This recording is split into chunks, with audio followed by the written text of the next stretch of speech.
It's Digi time again! Digi, Digi, Digi, Digi, Digi, Digi, Digi, Digi,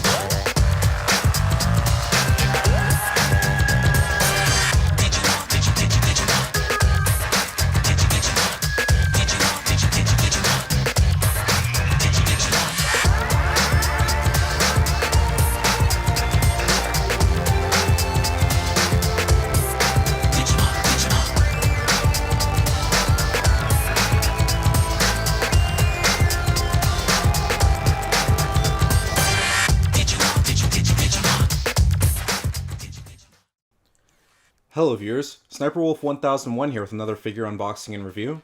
And here I picked up the Ultimate Image Omegamon Merciful Mode model, or Omnimon depending on which you prefer.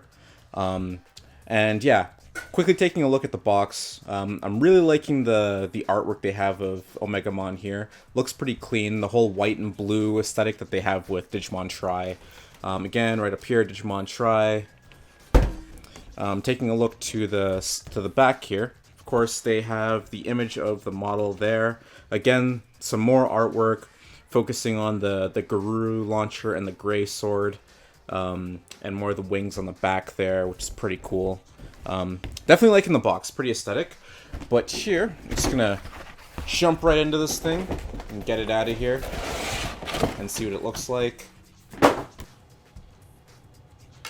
Alright, so I got my Omegamon up on the stand, and just taking a look at this model is looking absolutely fantastic. Like, again, I love the paint aesthetic that they have going on with this. Like, they somehow found a way to make Omegamon look even better with Merciful Mode.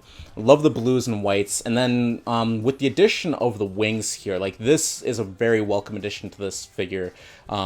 I love the fact that in terms of coloration, the wings kind of act as a bit of an extension to the main body, because, like, of course, like I said before, like the body has that blue and white paint aesthetic, and then it kind of carries it through all the way up to here, where, like, while these aren't exactly whites, you can see it's a very clear material, almost like a very light blue, but then it goes from that clear material, and then, you know, it transitions into, or flows, like, right into that dark blue, and then back to clear, then back to dark blue, and then back to clear, which looks really nice. I love the fact that the wingtips, they're a lot thicker, like at the very end of it, and as soon as you bring it back all the way here, you can just see that comparison there, where, like, the wings, they're not as pronounced as they are at the ends, but they are a lot sharper. And yeah, I just really love the coloration here, where, you know, it just looks like the colors, like the blues are just kind of like surging through it, like it's just flowing really nicely, and there's constant color shifts that look really nice. I really love that. And then again, talking about the stand, there's this little attachment piece here, which acts as a bit of a prop for the wings. And the wings kind of need that, because, like, if you compare just one wing with the body of Omegamon, these wings are actually pretty big, so they're gonna droop down quite a bit, so you kind of need this attachment part here to kind of keep them propped up, keep them in a nice angle so that the model is always looking good. I also like this little additional little wing here that's, like, separated from, like, the main body, which looks really cool. But apart from that, there's not really too much to talk about in regards to Omegamon here. I guess, like, I'll just go on to my final thoughts real quick. Again, I'm really satisfied with this figure. I love the sculpt. I love the way that the paints look. Like, the aesthetic looks really nice. Again, taking a look at the Guru launcher, or the Guru cannon, like, I love the blue eye, and then you have, like, the blue stripe going through the top. Of course, like, the blue fangs right there, and then, of course, like, you have the blue stripes going around the cannon and whatnot. And even inside here, inside the barrel, you have that additional blue there. But then taking a look at the Wargreymon Head, again, we have more of that very sleek blue lining on the top of the head, which goes down into the eyes, and then right up here on the horns, like, you have that translucent blue material, which as soon as light hits that, you can just see it's gonna glow really nicely, which is a nice little effect. I like the redesign of the gray sword here too, how it's a lot slimmer, it's more sleek. It doesn't have that the Digimon writing on it anymore. It just has like the clear material on the inside, and of course, like I love how sharp the spikes are here. And then of course, like taking a look at the actual shield up on the shoulder looks really nice. In terms of flaws, there's not really a whole lot that I can say about this in terms of like how they designed it, but I feel like I got a little bit unlucky with mine, because like there are some imperfections that I noticed that are a little annoying, like right here, as I mentioned before.